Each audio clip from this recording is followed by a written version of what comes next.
So as a category, snacking at the end of the day is all about taste. So while you can induce people, you can induce trials and get people to try new products with a health angle or with certain other angles, but to get repeat customers and to really make people eat it on a high frequency regularity, taste and indulgence is still paramount.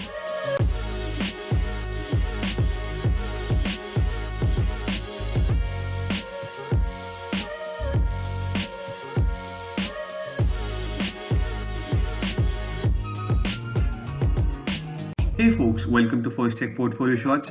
My name is Tejas and this is a series where we speak to founders of our portfolio companies so that you get to know their team, understand what they're building and the problem they're trying to solve. If you like the content that we've been putting out, do like, share and subscribe so that we can reach more founders and startup enthusiasts like you. Today's very special guest is Anuj Krishna, co-founder of Forbidden Foods. Forbidden Foods aspires to delight the new age Indian consumer with innovative and contemporary snacking products. The company is introducing a range of packaged snacks under a fun, exciting, and quirky brand identity that resonates with the young and discerning consumers. I had a really interesting conversation with Anuj, and it was really great to learn about their culture and their plans for the future. Stick around till the end of the episode to learn more. Hi Anuj, how are you today? I'm very well. Thank you very much, Tejas, for having me. Awesome. Let's get started. So my first question for you today is that what problem are you trying to solve as a startup founder, and what problem is Forbidden Foods solving? Can you tell us about that? Certainly. So, Tejas, at Forbidden Foods, we are really on a mission to build India's leading better for you snacking brand. So that in a single sentence, in a nutshell, is what we are trying to do. Now, there's clearly, a big sort of shift in terms of consumer preferences that we're seeing all around us towards healthy eating, better eating, and that translates into snacking as a category as well. But at the same time, there's not a lot of options that are there in the market today in terms of those better for you products being available to the Indian consumer at affordable sort of price points. So what we are trying to do is really democratize the whole better for you snacking category and bring in products at what we call affordable premium price point, which can be very widely distributed and are available to a much larger audience base. So that essentially what we are trying to do. Now, in that sort of journey, the core target audience that we are going after is the Indian Gen Z. So, literally the 10 to 20-year-old, 25-year-old sort of cohort. This happens to be the largest population cohort in the country. And also there are some significant changes that are happening in this age group when it comes to their food preferences. And there are a couple of insights that we are working with as we develop our products to cater to this particular audience. One is what I mentioned already, which is, there's this clear shift towards healthier eating, better for you eating. And second, also, there is a bit of a shift away from the traditional ethnic snacks as far as this particular age group and generation is concerned. So, it's no longer cool in a group of friends, bunch of friends, to be eating a packet of bhujia anymore, right? And so with those two insights, we are developing a portfolio of products, all of them centered around better for you, and targeting the Indian Gen Z with these products under a fun and quirky brand that is called BRB. I think I'll also elaborate a little bit on our overall product philosophy, in this mission of becoming India's leading better for you snacking brand. One is, of course, better for you, which I've already mentioned. So all our products, our current products, as well as future products, will always have a fairly significant attributes or qualities in several dimensions to have very credible better for you claims. But at the same time, all our products are also very, very taste and indulgence led. So as a category, snacking at the end of the day is all about taste. So while you can induce people, you can induce trials and get people to try new products with a health angle or with certain other angles, but to get repeat customers and to really make people eat it on a high frequency, regularity, taste and indulgence is still paramount. And there is a clear paucity of products in the market today which are able to balance these two things well, and establish that sort of repeatability and trust with the customer base. So that is what we are attempting to do. Thirdly, all our products are global and contemporary in nature. So there's a lot of innovation that is happening in the snacking world all across the globe. But it takes years, if not decades, for some of those newer innovative products to hit the Indian markets. We are trying to short circuit that time period, bring a lot of those innovations to the discerning Indian consumers much more quickly. And also, of course, customize and tailor make those innovative products in the Indian context to appeal to the Indian taste buds. So all our products are very, very innovative, very differentiated, global and contemporary in nature with credible, better for you characteristics. Amazing, Anuj, amazing. So can you tell us a little more about the solution you're building at BRB? Sure. So the first range of products, as I mentioned, is something called popped chips that we've launched in the market. As a company, we are pioneering this entire category of pop chips in the country. It's a very new, unique, innovative product. Think of it almost like popcorn, the way popcorn is made, which has several benefits, but in the form factor and with the crunchiness of chips. So essentially, what we do is we take a variety of base ingredients, which could be potato or corn or other base ingredients that are frequently used in making snacks, and we put them under heat. So we cook them using this innovative popping mechanism, wherein heat and pressure both are applied on this base ingredient. And you can think of it almost like a pressure cooker kind of a machine. So think of it like a machine with an array of mini pressure cookers in which these base ingredients, whether it's potato or corn, is put. And then we apply heat and pressure in this array of pressure cookers. In this process, what happens is that the base ingredient, it takes the shape of the chip, it fuses together to take the shape of the chamber or the shape of a chip, and it gets cooked in this process. And then after a few seconds, we suddenly release the pressure. So think of it almost like the whistle of the pressure cooker going off.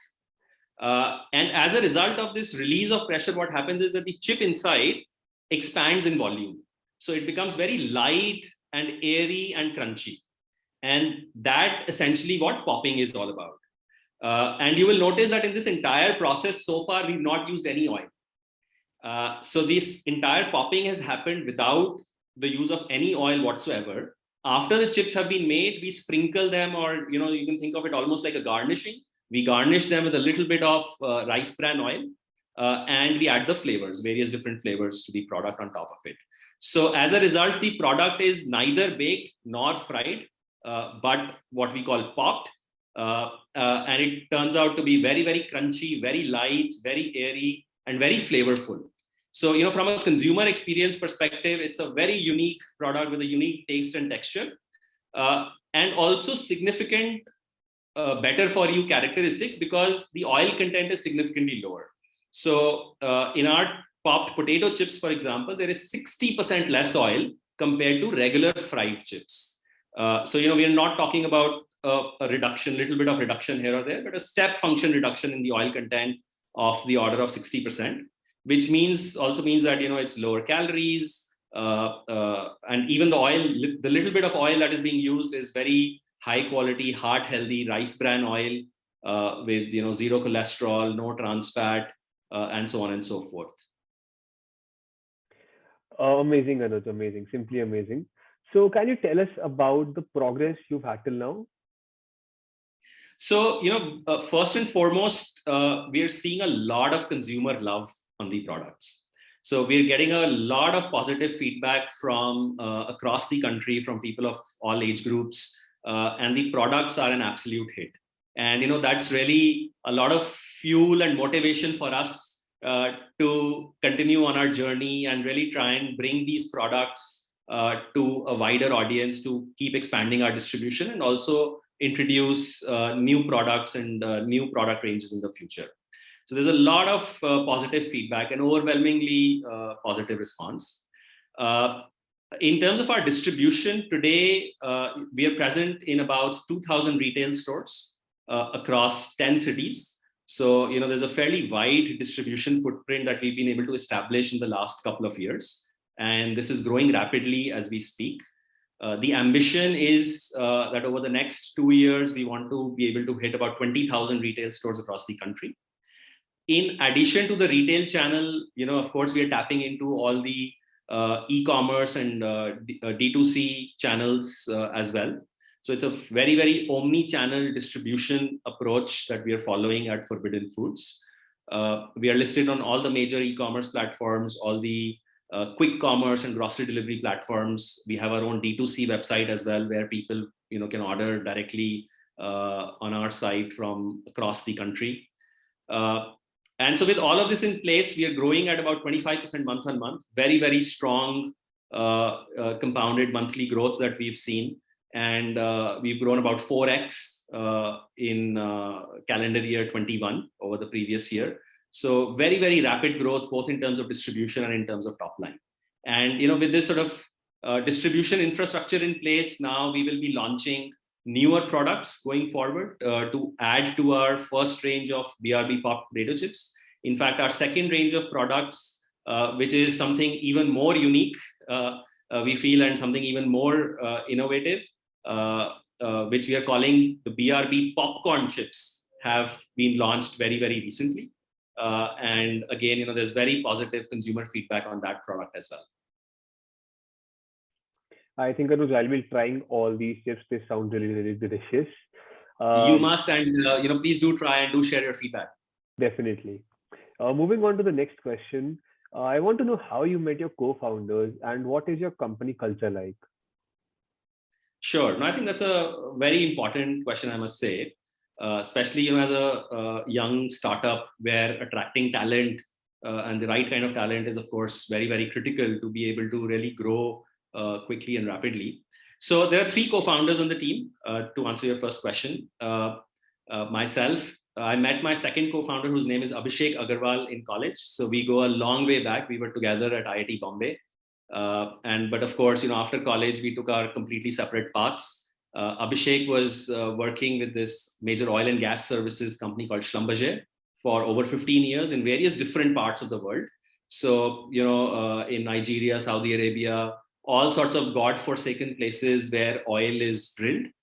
So he has a very, very strong operations and supply chain and new product development kind of experience. He came back to India in 2017 from various different global roles.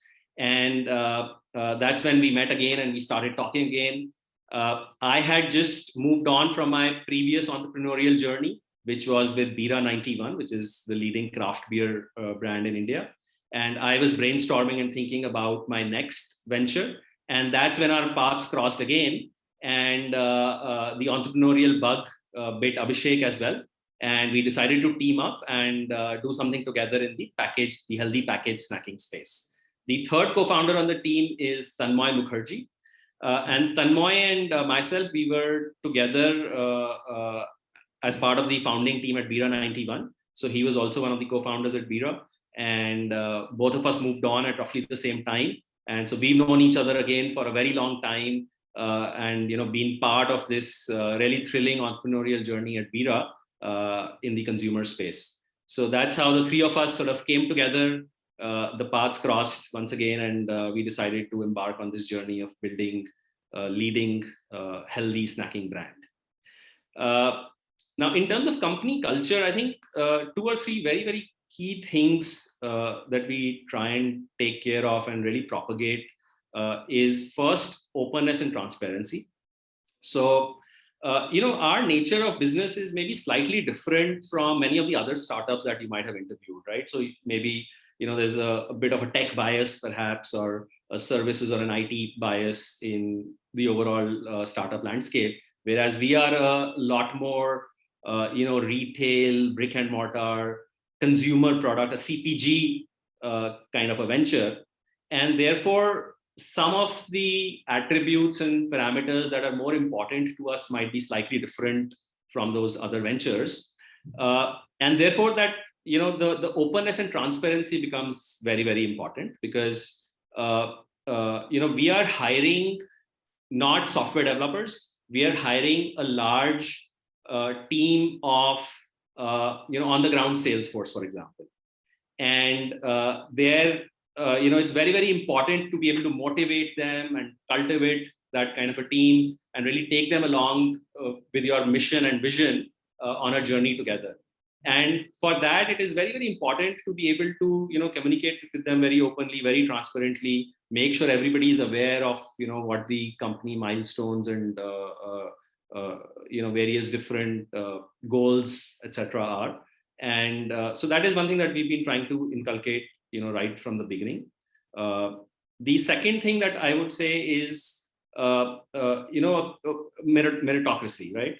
So there is a clear sort of path that we should be able to lay out for every employee, no matter at what level of hierarchy he or she is in, to be able to show the path of progress for their own individual careers, and where they belong in the overall organization, and where in terms of what contributions and what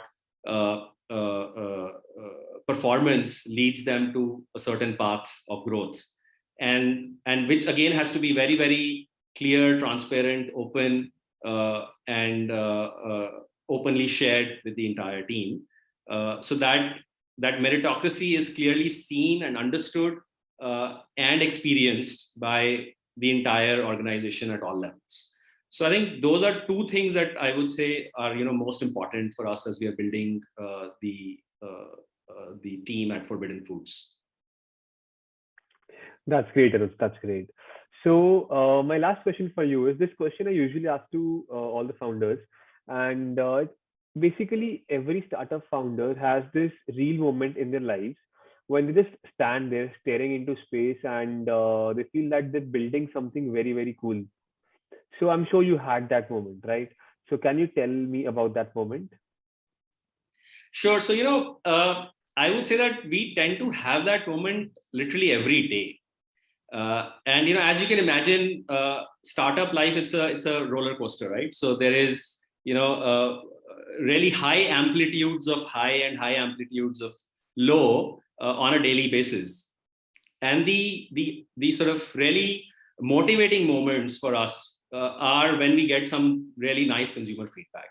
So whether it's on an email, whether it's a phone call on our customer care number, or whether we are watching somebody inside a store reach out for our products and telling somebody else that wow, these are great and you must try them. So that entire consumer feedback experience is something that really creates that moment of joy, aha, and motivation for the entire team, and really gives a kick to all of us that what we are building is something which is really being valued by our consumers, and really gets us motivated to do and continue going down on the path of our journey.